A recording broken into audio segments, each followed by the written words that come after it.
Muitas condições médicas podem causar sintomas semelhantes ao ataque de pânico, como hipotensão postural, hipoglicemia, arritmia, isquemia cerebral, doença coronariana. Por esse motivo, é difícil um diagnóstico imediato do transtorno do pânico. A história e exames são imprescindíveis para se excluir essas condições clínicas. Se os ataques ou momento de ansiedade ocorrem apenas em situações específicas conhecidas pelo indivíduo, deve-se considerar o diagnóstico de transtornos fóbicos. Se houver medo ou preocupações persistentes de passar vergonha ou ser julgado negativamente por outras pessoas, e os ataques de pânico forem ativados por exposição antecipada ou real a situações sociais e de avaliação, deve-se considerar a possibilidade de se ter um transtorno de ansiedade social. Se houver história de exposição a fator estressor com potencial risco de vida, além de embotamento emocional, que é a dificuldade de se expressar emocionalmente, e revivencia do trauma, e os ataques forem ativados por exposição antecipada, ou real às situações ou pistas que lembram o trauma, deve-se considerar transtorno de estresse pós-traumático. Se houver preocupação, irritabilidade ou nervosismo persistente, não limitados ao medo de ter um ataque de pânico, deve-se considerar como ansiedade generalizada.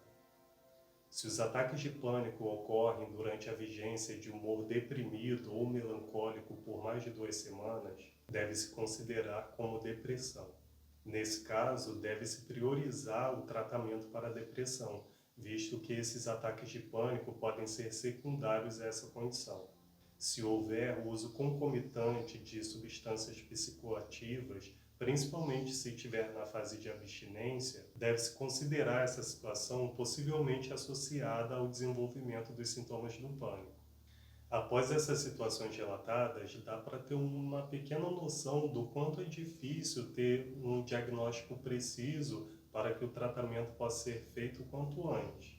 Por isso, é extremamente necessário que se procure ajuda o mais rápido possível para poder identificar o tipo de problema e fazer o tratamento adequado para cada tipo de situação. Eu, como uma pessoa que passei por esse processo, posso dizer o quanto é sofrido e doloroso até que se chegue de fato num diagnóstico. Mas uma coisa que me ajudou muito, que eu descobri, é que se torna muito mais fácil quando você tem um nome, quando existe uma explicação para todo aquele conjunto de sintomas que você está sentindo.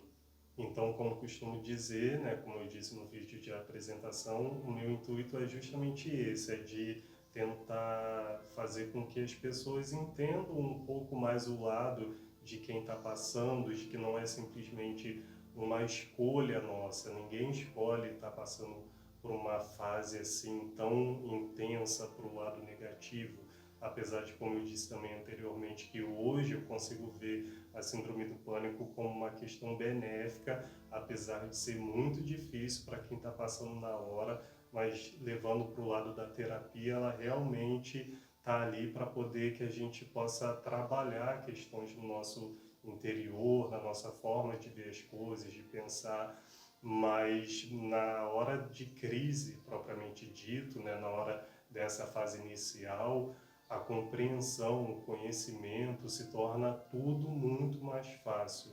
E é esse o intuito que eu estou tentando passar aqui para vocês, contando um pouquinho da minha história. Muito obrigado por terem assistido o vídeo, obrigado pela companhia de vocês, pela oportunidade de eu estar dividindo um pouquinho do que eu vivenciei e aguardo todos vocês no próximo vídeo. Até logo, tchau, tchau!